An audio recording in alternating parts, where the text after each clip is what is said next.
never thought I'd be left out in the cold by my own daughter. I never imagined the man she married would strip me of my dignity in my lowest moment, and that she would let him. But what they didn't know was that life had one last card for me to play, and when I played it, everything changed. Get ready, because what you're about to hear is not just a story, it's a reckoning. Comment below where you're watching from, and don't forget to subscribe to the channel for more stories like this. My name is Margaret. I'm 58 years old, and until not long ago, I believed in something called unconditional love, especially when it came to family. I built my life around my husband and our daughter Amanda. Every meal I cooked, every holiday I planned, every dollar I saved was for them. When my husband passed from cancer last year, it felt like the floor vanished beneath me. But I told myself I still had Amanda. I still had my daughter. I sold the house my husband and I had built from scratch in Cedar Park, just north of Austin. Too many memories, too many nights waking up expecting to hear his voice calling from the kitchen. Amanda and her husband, Chad, offered me a place to stay, for a while. Or at least, Amanda did. Chad barely looked up from his phone when I moved in. I tried not to make waves. I kept to my small room in the back. I cooked, cleaned, offered to run errands, trying to be helpful, trying to stay out of the way. But Chad had a way of making me feel unwanted. His eyes always carried this irritation, like I was a splinter under his skin. It started with the small things. He'd roll his eyes if I asked a question. He'd change the TV when I was mid-show. Once, I heard him mutter under his breath, "Freeloader," as he passed by me in the hall. I tried to convince myself I misheard, but deep down, I knew I hadn't. Amanda? She said nothing. I'd look to her for backup, for a word, anything, but she always played it down. He's stressed, she'd say. Work's been rough. I swallowed the shame and stayed quiet. That's what mothers do, right? But that night, that one night, it shattered me. We were at the dinner table. I had made chicken pot pie, his favorite. Amanda was scrolling on her phone. Chad sipping beer like he always did. The silence was heavy. Then, out of nowhere, Chad looked up and said, "You know, maybe it's time we stop pretending this is temporary. We're not a charity." Amanda froze. I stared at him. "What do you mean?" He smirked. "I mean, how long is this supposed to go on? You're not working. You're not contributing. We've got bills. We didn't sign up for extra mouths to feed." My breath caught. My heart was pounding. I turned to Amanda, desperate. "Amanda?" She wouldn't meet my eyes. "Maybe it's best," she mumbled, "if you find something more stable, for everyone's sake." Everyone's sake. I didn't scream, I didn't argue. I stood up, walked to my room, packed my things. 2 suitcases. That's all I had left of my life. I didn't even cry while I packed. The tears came later, when I stood outside their building, the wind biting through my coat, and realized I had nowhere to go. Amanda didn't walk me out. Chad didn't even bother pretending. I sat on the curb for an hour. My phone battery was dead. My heart was too. I remember thinking, this is what it feels like to be erased. That night, I checked into a motel. The kind where the wallpaper peels and the vending machine eats your change. I lay awake, staring at the ceiling, wondering how everything could turn so cold, wondering what I had done to deserve this kind of abandonment. The next morning, I sent Amanda a message. "I understand. I love you, always." No reply. The next week, I sent another. Then another. Birthdays, little updates. Silence. 3 months passed. Each day felt longer than the last. I tried applying for jobs, anything. But no one wanted to hire a grieving widow in her late 50s, with no recent work history. I considered cleaning houses, babysitting, but my body didn't move the way it used to. The loneliness, it was suffocating. And worse than that, the shame. I had given everything to that girl. How could she turn her back so easily? One evening, as I was going through a box of old family keepsakes, trying to feel close to something, anything, I found it. My mother's old diary. I hadn't read it in years, maybe never, but something pulled me to it. I sat on the edge of the motel bed, turned the pages, and that's when I found it. A name, a truth, a secret that changed everything. I remember the moment clearly. My hands shook, my heart raced, because suddenly, I wasn't just the mother who got kicked out. I was someone else entirely. And for the first time in months, I smiled. They took everything from me, but they had no idea what was coming. After that night, The days blurred into each other like gray watercolors bleeding on a wet canvas. The motel room smelled of stale air and distant cigarettes. The buzzing hum of the vending machine outside my door became a lullaby of defeat. I stayed quiet. I didn't cry every night, but when I did, it was quiet. The kind of crying where your whole body trembles, but you keep it inside because no one's coming to comfort you. I texted Amanda again on the fourth day. A simple message. I'm okay. Just wanted to know how you are. No reply. I tried again 2 weeks later. Just a heart emoji. Nothing. I told myself she was busy, that she'd come around, that Chad must be twisting things. But as the weeks rolled on, that hope started to rot inside me. My money was thinning. I tried getting part-time work, grocery stores, front desks, even a diner down by the highway. But I was either overqualified or not a good fit, which is just polite code for too old and too tired. One night, I sat on the floor of that room, sorting through the only box I had brought with me that wasn't clothes. It was a dusty memory box from the house, some old photos, a few letters, and tucked at the very bottom, a small, leather-bound book, my mother's diary. It surprised me. I don't remember packing it. I almost put it back, but something about the way the leather felt in my hands made me pause. I lit the old lamp on the side table and opened the first page. Her handwriting hadn't changed from the notes she used to slip into my lunchbox as a kid. Looped, neat, always in ink. At first, it was ordinary stuff. Weather, church, complaints about grocery prices. But then I got to the entry dated June. He came again today, said he wished things were different, that he wished I could be his wife, but he has a family, a business, a name to protect. Margaret will never know. She must never know. I just pray one day she understands how much I loved her, even if she was born out of mistake and desire. I read it twice. Then again, she must never know. My breath caught in my chest. I flipped further. Entry after entry. Hints, memories, meetings at hotels, small cash payments she tried to refuse but needed desperately. She never named him in full, only initials, HJS. But then, another entry. February. He said he'd made arrangements, that if anything ever happened to him, he'd ensure Margaret had something. A part of what he built. It won't be official, of course. It's too dangerous. But he promised me. A trust, a letter. He said his lawyer, Mr. Goldstein, would know. That name. It hit me like a punch to the stomach. Goldstein. I'd seen it before. It took me 2 days and several online searches from the motel's shared computer, but I found him. Leonard Goldstein. Retired estate lawyer, still listed under a private firm in Dallas. I didn't call. I couldn't. My hands trembled too much. Instead, I sent a letter. A real, handwritten letter, explaining who I was, who my mother was, and asking, begging, for a conversation. 2 weeks later, I received a call. I remember the way his voice cracked when I mentioned my mother's name. He knew her, not just professionally, personally. I always wondered if you'd reach out someday, he said. There's something you need to see. I took a Greyhound to Dallas the next morning. My suitcase was half packed, just in case he turned out to be some scam artist. But when I walked into that quiet office, filled with old books and even older silence, I knew it was real. He handed me a sealed envelope, yellowed, fragile. It was from Harold James Sterling, the founder of Sterling Energy, one of the biggest oil firms in Central Texas.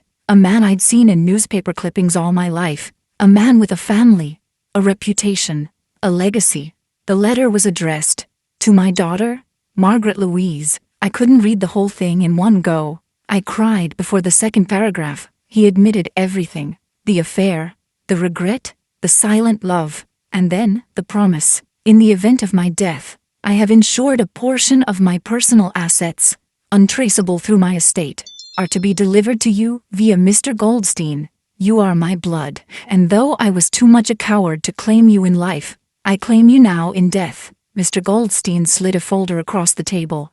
Inside, bank accounts, a modest investment portfolio, ownership papers, titles, the total value, a little over $1 million. I stared at the papers, then at him. This is real? I whispered. He nodded. It's yours. Always was. My heart thundered, not because of the money, but because for the first time in my life, I felt chosen, seen. I didn't scream, or laugh, or break down. I just sat there, Quiet, the whisper, letting the truth wash over me, like a long-awaited rain. That night in my motel room, I didn't sleep. I stared at the ceiling like I had for months, but this time, with a smile creeping onto my face. They thought they discarded me. They thought I was done, but they had no idea. I wasn't broken. I was just getting started. I didn't go back to Austin right away. Something inside me had shifted, permanently. I wasn't just Margaret, the forgotten mother. I was someone new now. Someone who had been lied to her entire life and finally saw the truth. For the first time in months, maybe years, I wasn't drowning in shame. I was breathing in clarity. I stayed in Dallas for a few more days, just walking through neighborhoods, sipping coffee in silence, watching people live their lives, people who hadn't been tossed aside like I had. And for the first time, I didn't envy them. I studied them. I wondered who among them wore smiles that masked heartache, who had been betrayed, who had clawed their way back from being invisible. Leonard Goldstein didn't just give me the inheritance, he gave me time. Time to process, time to understand what I now held in my hands. It wasn't just wealth, it was power, and I had no idea what to do with it. But grief has a way of becoming fuel when you've been humiliated enough. When I returned to Austin, I didn't go back to the motel. I booked a short-term rental downtown, just off South Congress. Clean, modern, quiet. The kind of place Amanda and Chad would never imagine me affording. I began dressing differently. More polished, more deliberate. Not flashy, just invisible in a new way. The kind of invisible that gets you through doors. I started watching YouTube videos on investing, real estate, contracts. I learned the language of business, not because I wanted to build an empire, but because I wanted to protect myself. I would never be powerless again. That's when I found it. The listing was buried on a real estate auction site, a unit apartment building in East Austin. A little rundown, but structurally sound. The location? The exact complex where Amanda and Chad lived. I sat there, staring at the screen, heart pounding. It was listed as distressed, with the owner defaulting on property taxes. Auction scheduled in 2 weeks. I didn't hesitate. With Mr. Goldstein's help, I created an LLC, an anonymous shell company. I filed the paperwork, transferred the funds, and placed the bid. I wasn't planning revenge. Not exactly. But I was going to take control of the one place they thought they ruled. The auction came and went. I won. Quietly. Legally. Entirely under the radar. And just like that, I owned the building where they lived, where they kicked me out with 2 suitcases and a hollow excuse, where they humiliated me in my lowest moment. I remember sitting at my desk, looking at the deed, and whispering aloud, "Let's see how Chad likes paying rent," to a mouth he couldn't feed. A month later, the notification letters were sent out to all tenants. Rents would be reassessed, lease terms reviewed. And for Chad and Amanda, the new amount was triple, not double, triple. Market value plus overdue fees. He must have exploded. I didn't need to see it to know. I could feel the rage from miles away, but it wasn't about money. It was about pride. Chad was a man who needed to feel in control, and I had just pulled the rug out from under him, silently. Amanda tried to call me 2 days after the notice. It was the first time she reached out since the night I left. I let it go to voicemail. "Mom, I don't know if you heard, but something weird's going on. Our rent just shot up like a lot. Chad's losing it. I don't know. Can we talk?" I didn't respond. This wasn't about vengeance. This was about gravity. They needed to feel the weight of their choices. I drove by the building once, late at night. Their lights were on. I could see shadows moving behind the curtains. Amanda pacing. Chad yelling, his silhouette unmistakable. I watched them for a minute, then drove away. Part of me felt hollow. Part of me felt vindicated. And part of me still hurt like hell. Because even now, knowing what I knew, holding what I held, I would have given anything to be invited back in, not to the apartment, but to my daughter's heart. But I knew that wasn't possible. At least not yet. So I stayed silent. And I waited. Because sometimes, the loudest justice is the one that doesn't say a word. And I wasn't finished yet. I didn't realize how much I had changed until I saw Amanda at the grocery store 3 weeks after the rent increase. She didn't see me. I was 2 aisles over, hidden behind a rack of discounted cereal. She looked tired. Not just tired, worn down. Her hair was tied back sloppily, the way she used to do when she'd been crying. Her cart was half empty, mostly cheap staples, rice, eggs, a few off-brand cans. I should have walked away. I didn't. I followed her through the store at a distance, heart pounding like I was doing something wrong. She paused in front of a small box of mac and cheese, then looked down at her phone.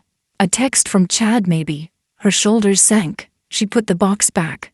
That moment broke me. Not because I pitied her, but because I remembered the little girl who used to run to me crying when she scraped her knee. The one who asked me every night to check for monsters under her bed. And now, she was living with one. I drove home that day and sat on the couch in silence for hours. I stared at the window, thinking about how life had twisted us into strangers. But I reminded myself, this wasn't punishment. This was consequence.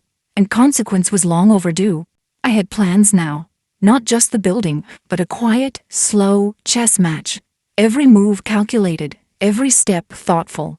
With the LLC fully in place and the property legally transferred, I started repairs. Small ones at first. Leaks, broken locks, flickering lights. Chad never noticed. He was too distracted by the rent increase, yelling at the property manager by email, demanding answers. But I knew him, knew how his ego worked. He wasn't going to move. He'd see that as defeat. And Amanda? She'd follow his lead, as she always did. So I kept going. I changed the property signage, had a security camera installed near the lobby, updated the tenants' mailboxes, all under the name of my company, ML Holdings, short for Margaret Louise. No one knew who was behind it. Then came the notice. Annual inspections. Mandatory. Chad sent a furious response through the tenant portal, filled with empty threats and self-righteous indignation. I smiled reading it. He was unraveling, and I didn't need to lift a finger. Meanwhile, I was becoming someone I barely recognized. I wore my hair differently now. Sharper clothes. I walked with purpose. I started joining small business meetups under a pseudonym, learning the ropes of real estate, building connections. No one asked about my past. They only saw a quiet, composed woman with sharp eyes and cash on hand. The best disguise is the truth you don't say. One morning, I passed Amanda and Chad in the parking lot as I exited a tenant meeting. I kept my sunglasses on, hair tucked into a sleek bun, documents in hand. Amanda barely glanced at me. Chad didn't recognize me at all. Later that night, I sat in my living room, sipping tea, thinking about how strange it felt to walk right past your own child and be invisible. Not because you're weak, but because you're stronger than they remember. They couldn't see me now because they only knew the version of me they used to control. And that woman was gone. The calls from Amanda continued. Soft, hesitant voicemails. Hi, Mom. Just wanted to see if maybe you had time to talk. I know things have been complicated. I didn't return them. Not out of cruelty, but because I needed her to feel the void she created. And every time I felt doubt creep in, I opened my mother's diary. I read those words over and over again. Margaret will never know. She must never know. But I did know now, and with that knowledge came a kind of armor no one could tear through. I was no longer the woman begging to stay under their roof. I was the woman who owned it. I always believed revenge wasn't about getting even. It was about balance. Justice without fire. A correction, not a war. But when I saw the email response from Chad after he received the notice of his rent increase, I'll admit, a small flicker of satisfaction lit inside me. Subject: rent increase. This is absolutely unacceptable. This must be a mistake. Tripling our rent? That's extortion.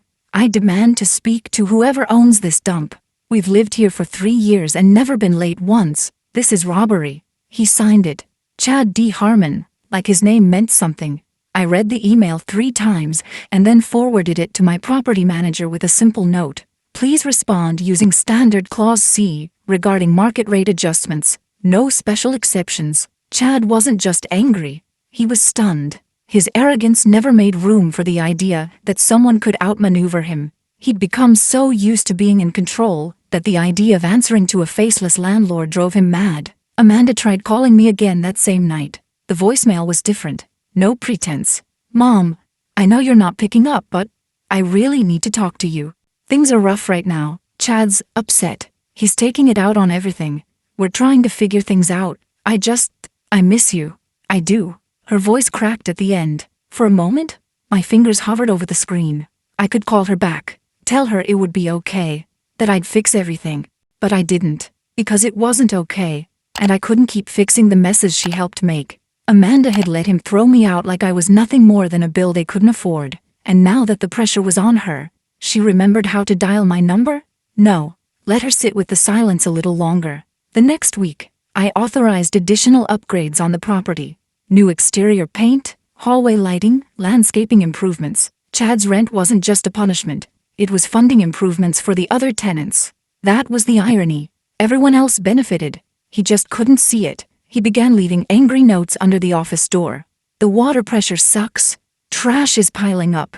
If this is what we're paying for, it's a joke. Every note went unanswered. Amanda stopped leaving messages. She started texting instead. Short ones. Hey, can we talk? I really need you. Then silence again. Meanwhile, I watched the bank statements roll in. ML Holdings was stable, profitable even. The other tenants were quiet, respectful, and paid on time. It was only Chad making noise, and Amanda, caught in a storm. But things changed when I received the quarterly report from the building manager. Attached were photos of Chad and Amanda's unit. The bathroom had mildew, kitchen tiles cracked, mail stacking up on the floor. They were cutting corners, living lean. I should have felt pity. Instead, I felt clarity.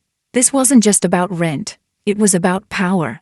And Chad was losing it fast. Word around the building was he'd started taking on extra hours at work. Amanda was seen crying on the back steps one afternoon by another tenant. They were unraveling from the inside out, and I didn't have to say a single word.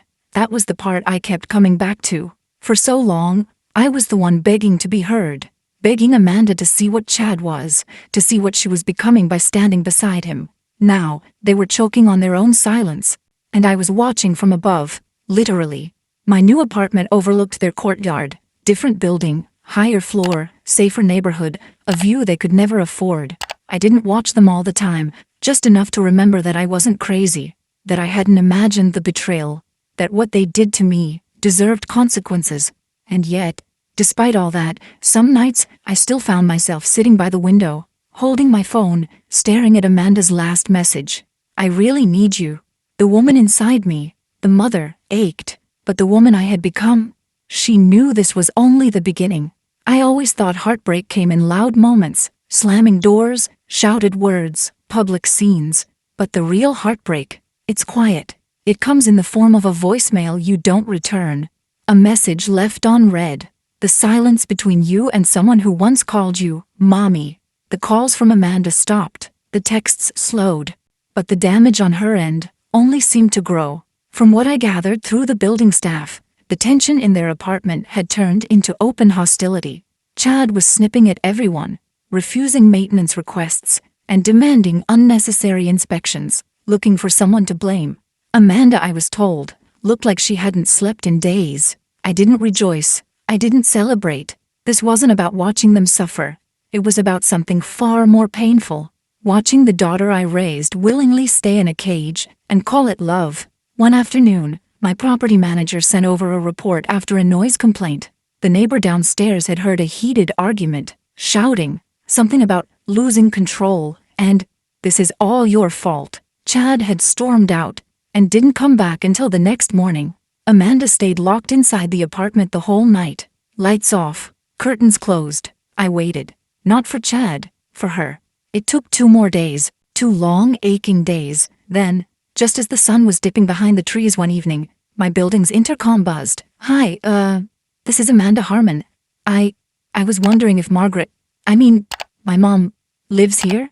My heart stopped. I didn't answer right away. I just watched the screen, frozen. Then slowly, I pressed the door release. 10 minutes later, a soft knock echoed at my apartment door. When I opened it, she stood there looking like a shadow of the girl I raised, pale, makeup smudged, wrinkles in her shirt. She looked 20 years older than she was. We stared at each other for a long time. Neither of us spoke. Finally, she let out a breath. "Hi, Mom." I stepped aside. She walked in slowly, like she wasn't sure she was allowed to. The room was silent except for the clink of teacups as I prepared 2 mugs. I didn't ask why she was there. I didn't ask how she was. I just handed her the tea, sat down across from her, and waited. "I don't know where to start," she said, her voice barely above a whisper. I said nothing. She looked down. He's not easy. He's angry all the time. Blames the rent. Blames me. Blames the dog next door, for God's sake. Still, I stayed silent. I thought I was doing the right thing. Back then, when we asked you to leave. Asked, as if I had a choice. I just wanted to keep the peace. I didn't want more conflict. Chad said. She paused. He said you'd never leave unless we pushed you. And God, I hate myself for agreeing. I took a sip of tea. I miss you, she whispered. But I don't know how to fix it. I studied her face. Every line, every flinch. She was looking for forgiveness, but afraid to ask for it. So I gave her the only thing I could. Silence. Because sometimes silence is safer than the truth. We sat like that for nearly an hour. She didn't ask for money. She didn't ask for help. She just wanted to be near me. And I let her. When she finally stood to leave, she reached for my hand. I'm sorry, she said, for everything. I didn't say it back. I just held her hand a little longer than she expected. She pulled away first. And then, with tears welling up in her eyes, she walked out the door. I didn't cry. But the second the door clicked shut, I sank into my chair, holding the warmth of her teacup in my palms like a lifeline. She had come. She had looked me in the eye. And now, I knew. The cracks were finally starting to show. The thing about power, real power, is that you never have to raise your voice to use it. You don't slam doors or shout threats. You just pull a string here, close a door there, and watch the ones who underestimated you start to squirm. And Chad, he was squirming. After Amanda's visit, things grew darker in that apartment. I didn't need a camera to know it. You can feel a house unraveling if you listen closely enough. The maintenance team told me Chad had become unhinged, storming down to the management office twice a week, demanding to know who owned the building. He wanted names. He wanted a face. He wanted someone to blame. The fact that he didn't have one? That made him spiral. He started digging. I knew he would. Chad wasn't the type to accept defeat quietly. I'd seen the way he used to search Amanda's phone when she took too long at the store. The way he checked her receipts. Commented on how long she took to run errands. Possessive didn't even begin to cover it. So when he started poking around for the name behind ML Holdings, I was ready. He started by trying to look up the LLC. Standard. But my lawyer had filed everything through a privacy trust. No names, no leads. Then came the phishing emails to my property manager. Pretend to be a tenant. Ask who owns the building. Sloppy. Desperate. He even called the title office, pretending to be a lawyer, representing another property. The clerk flagged it and reported it straight to us. And when those routes failed, he turned inward. Amanda. I don't know what happened exactly, but one of the neighbors called the management office and asked if someone could check on the Harmons. She said she heard glass breaking. Raised voices. The kind of anger that doesn't just come from bills, it comes from fear. The maintenance man went up there. No one answered. But through the door, he could hear Chad pacing, muttering. Amanda crying. The silence afterward was heavier than the yelling. A few days later, I received a strange envelope. No name on the outside. No return address. Inside, a note. I know what you're doing. You think you're clever, but you don't scare me. I'll find out who you are, and when I do, you'll regret it. No signature, but I recognized the handwriting. Chad wrote like he spoke. Angry, uneven, pressing too hard on the paper. I sat there with the letter in my hands, heart thudding. Not out of fear, out of memory. Because it took me back to the moment he stood in that kitchen and looked me in the eye like I was dirt beneath his feet. The way Amanda stood beside him, not just silent, but complicit. And now, he was the one grasping at shadows, choking on uncertainty, screaming into the void. It was poetic, but it was also dangerous, so I doubled down. I had my lawyer contact building security. We installed more surveillance, discreet, legal, routine. I made sure the other tenants were protected. The building wasn't going to fall apart because one man couldn't handle the weight of his own cruelty. And Amanda? She didn't call again. But I heard from the building manager that she'd been walking to work. Her car had been sold. Their utilities were being cut back. Lights off by PM. No heat some nights. The cracks weren't just in their relationship. They were in their survival. And yet, through it all, I kept my distance. Because this wasn't about revenge. It was about resolution. Letting Chad's world shrink until he realized how small he really was. And letting Amanda decide. Would she stay in the cage? or find the key I'd placed right in front of her. I knew she wasn't ready yet, but the walls were closing in, and secrets have a way of leaking through cracks. I didn't expect the knock on my door that night. It had been quiet for days. No emails from management, no voicemails from Amanda, no more anonymous threats. Just silence, the kind that feels like a storm crouched in the distance waiting. But when the knock came, soft and slow, something in my chest tightened. I opened the door. Amanda stood there, soaked from the rain, a grocery bag clutched to her chest like it was the only thing keeping her upright. Her eyes were red, and her mouth opened, but nothing came out. She looked like she had run out of words days ago. I stepped aside. She walked in slowly, dripping water on the hardwood floor. I handed her a towel, and we moved without speaking. I warmed the kettle, poured 2 mugs of chamomile tea. She sat on the edge of the couch like she didn't want to stay long, like she didn't deserve to, and maybe she didn't. She stared into her cup, eyes hollow. "He's not who I thought he was," she said finally. I stayed quiet. I mean, I knew. Part of me always knew. But I told myself it was stress, that he just needed support, that if I was patient, he'd come around. Still, I said nothing. She looked up, her voice trembling. "He thinks someone's targeting us. He's obsessed. He's been going through my phone, my emails. Last week, he followed me to work, said he was making sure I wasn't involved." A shiver ran through her, and not from the cold. He asked if I was hiding something. "If you were hiding something." That caught my breath. She didn't wait for an answer. "I told him I hadn't spoken to you in weeks, that I didn't even know where you were." She paused, but that was a lie. I met her eyes for the first time. "I found your building listed in a security notice. Same management company." I figured it out. It wasn't hard. Of course it wasn't. Amanda was smart, always had been. But smart doesn't always mean brave, and now she looked like someone who had finally opened her eyes and hated what she saw. I didn't speak. "Not yet. I miss you," she whispered. "But I don't even know how to be around you anymore." My hand tightened around the mug. "You left," she said, voice cracking, "and I let you. I let him push you out." Finally, I spoke. "No, Amanda, you didn't let him. You stood with him." That stopped her cold. She blinked. Her lips parted slightly, like she wanted to deny it, to defend herself, but there was nothing left to defend. I stood up, walked to the window, stared out into the night. "I begged for your voice that night," I said. "Just one word, just one, and you stayed silent." Behind me, I heard her exhale, a quiet, broken sound. "I didn't think it would get this bad," she said. "I thought I could manage him." "You can't manage a man like that," I said softly. "You survive him, or you leave him." She didn't respond. She didn't have to. We sat in silence for a long time. 2 women who shared blood but not trust. Not yet, maybe never. When she finally stood to leave, she set the mug down carefully, her eyes rimmed with unshed tears. "I don't expect forgiveness," she said. "I just needed to remember what it felt like to be safe." I walked her to the door. She paused, then turned back suddenly and wrapped her arms around me.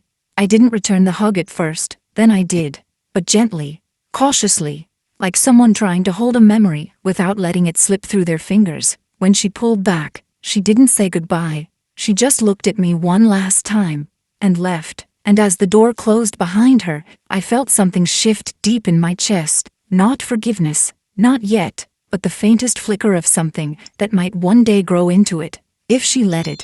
The invitation went out on a Tuesday morning, quietly, professionally, without fanfare. A tenants meeting to discuss upcoming building renovations, scheduled in the common room the following week. Mandatory attendance, questions welcome.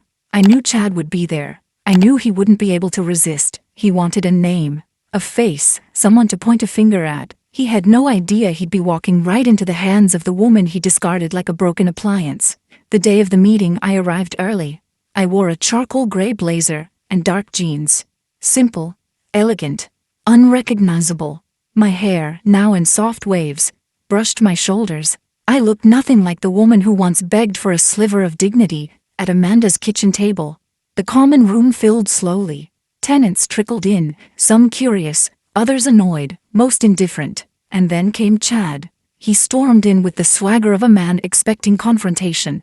Amanda trailing behind him like a shadow. He didn't look around, didn't notice me. He only saw the property manager at the front and went straight to him. "Where is she?" he demanded. "I want to speak to the person in charge, today." The manager remained calm. "All questions will be addressed during the presentation." Chad scoffed. Amanda looked down at her shoes. I sat near the back, silent. The presentation began. Routine announcements, upgrades, timelines, the new security system, the updated landscaping, the improved insulation, practical changes, smart decisions, all funded in part by the very rent Chad had so bitterly protested. Then the manager paused. "We'd like to thank ML Holdings for their commitment to revitalizing the property and prioritizing tenant comfort. The owner is here today should anyone have questions." I stood up. The room turned. I walked slowly toward the front. Calm, steady.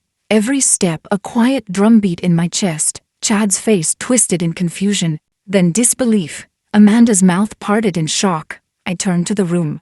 "Good evening," I said. "My name is Margaret. I'm the owner of this building." You could hear a pin drop. Chad stood up so fast his chair scraped the floor. "You? This is a joke. What kind of game is this?" I looked at him, really looked at him, and saw the cracks he had tried to hide, the sweat behind his collar, the puffiness under his eyes, the panic. "No game," I said softly. "Just business." He took a step forward. "You manipulated this. You've been behind this the whole time. You raised our rent. You're trying to ruin us." I held my ground. "I gave you a roof. I made improvements. I treated every tenant equally. What I didn't do was forget." He opened his mouth to speak, but I turned back to the group. "If anyone has questions about the changes or improvements, I'm happy to answer them after the meeting. Thank you." I stepped aside.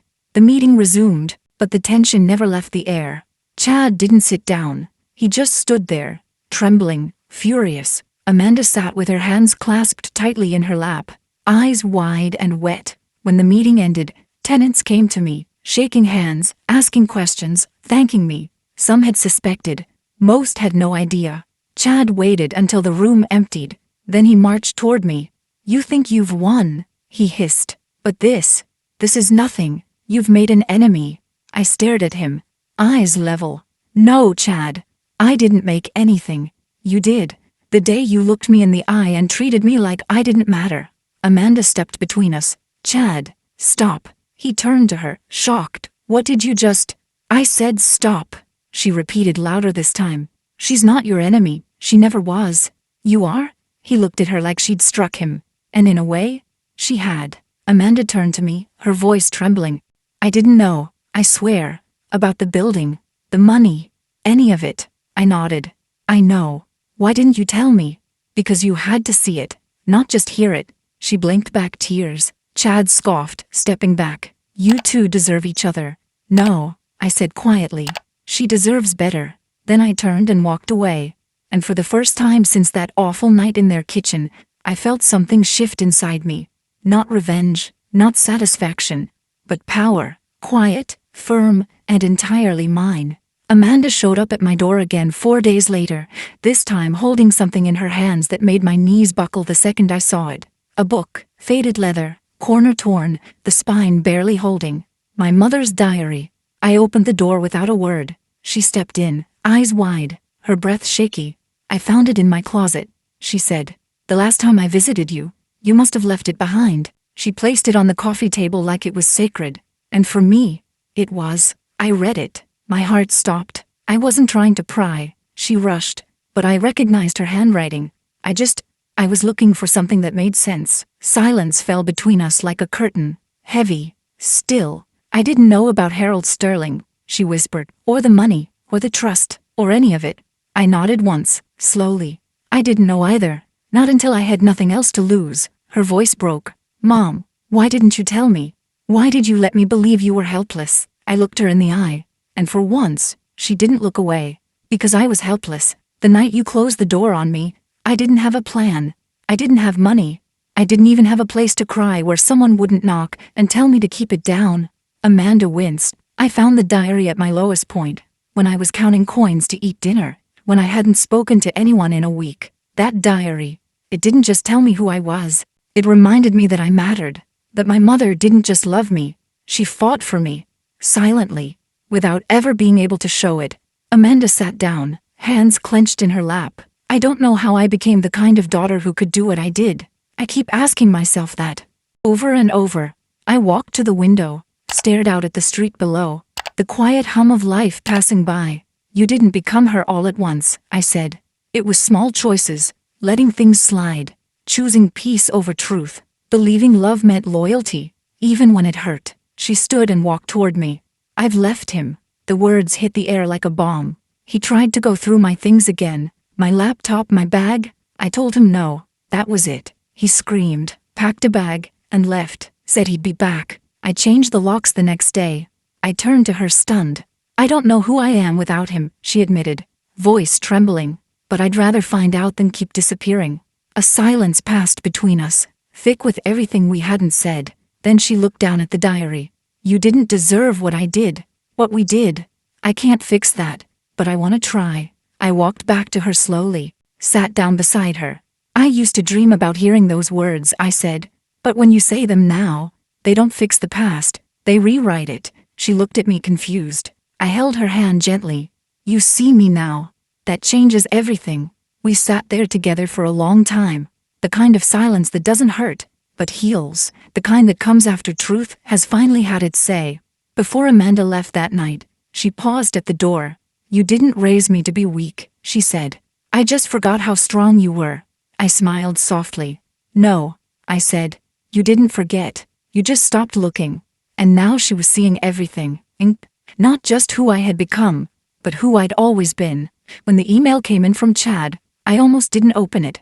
The subject line alone made my stomach churn. We need to talk, now.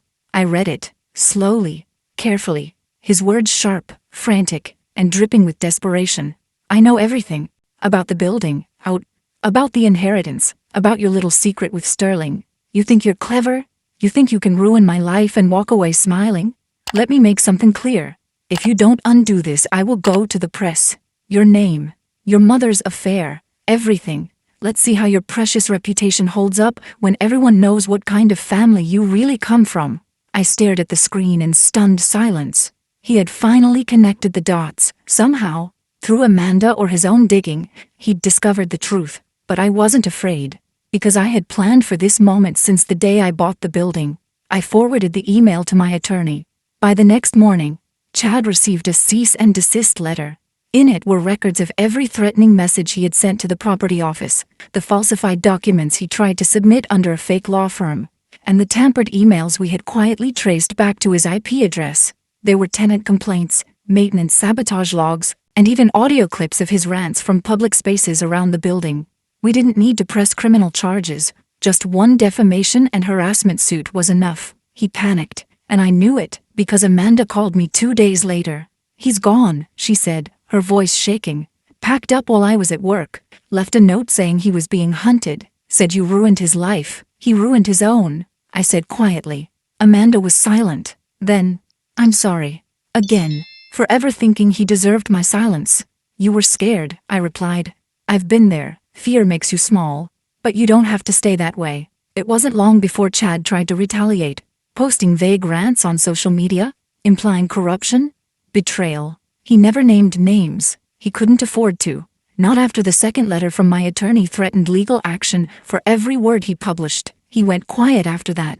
Publicly, at least. Privately, I knew he'd never forget the day he realized the woman he kicked out with 2 suitcases and a tired face now owned the roof over his head, the lease under his name, and the keys to every locked door he once slammed in mine. Amanda, on the other hand, was transforming. She moved out of the unit within a month, found a small studio near her job, started therapy, joined a community art class. She even painted something for me. An abstract of a phoenix in dark reds and golds. I hung it above my fireplace. We talked more often now. Not every day, but when we did, it was real. Honest, no more pretending. The last piece of the puzzle came in an envelope. Another letter. This one from Mr. Goldstein. Congratulations, Margaret. The building has officially been transferred. The final tenants have signed new agreements. The lawsuit against Mr. Harmon has been resolved in your favor. You are now free to sell, hold, or restructure as you see fit. I folded the letter carefully, held it to my chest.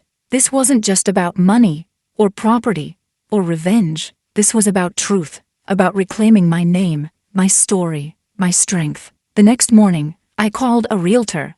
I was ready to close the last chapter and open the door to a life I no longer had to survive. I could finally live it, on my terms. I sold the building in late spring. The final paperwork was signed on a bright, cloudless Tuesday. No fanfare, no ceremony, just a quiet click of a pen, a firm handshake, and the weight of 3 years of grief, betrayal, and silence finally lifting off my shoulders. The money was wired to my account the next day, but I didn't celebrate.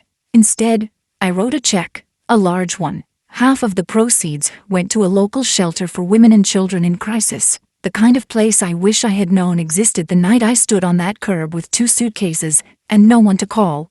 I asked them to build a wing named after my mother, the Eleanor House. It was my way of honoring the woman who gave me strength in silence, who hid a lifetime of secrets so that I could one day discover the truth and become something more than what the world expected. The other half, I used it to buy a small house. It wasn't extravagant, just a charming little 2-bedroom on the same street where I grew up in Cedar Park. Oak trees out front, a porch swing, enough space for quiet, for healing, for growing tomatoes if I ever felt like trying. The day I moved in, Amanda helped carry boxes. She didn't say much, neither did I, but after we finished unpacking, she sat beside me on the porch swing, legs tucked under her, eyes scanning the street like she was trying to recognize the girl she used to be. "I remember riding my bike here," she said softly, "before everything got complicated." I nodded. "You were always safe here," I told her. "I forgot how that felt," she whispered. "We didn't talk about Chad. We didn't need to. His chapter had closed without a dramatic ending, just silence. He disappeared into a new city, a new job, probably a new lie, but not before signing a non-disclosure agreement and quietly dropping his threats. The last thing he wanted was another legal battle, or worse, for the world to see the truth about him. He was a ghost now. Amanda stayed for dinner. We made grilled cheese sandwiches and tomato soup like we used to when she was little. She laughed when she burned one side. I laughed when she tried to blame the pan.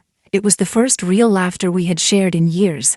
That night, after she left, I stood at the window, holding a cup of tea in both hands, watching the moonlight stretch across the front lawn. And for the first time in a long, long time, I said the words out loud.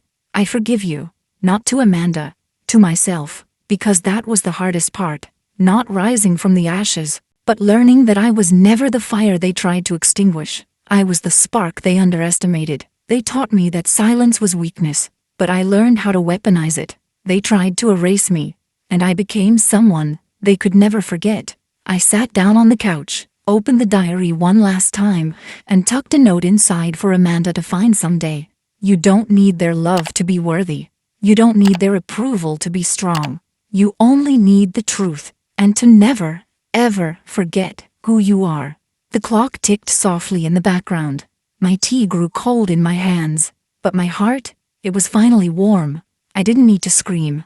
I didn't need to win. I just needed to be who I was all along, and now, finally, I was home. Thanks for listening. Don't forget to subscribe and feel free to share your story in the comments. Your voice matters.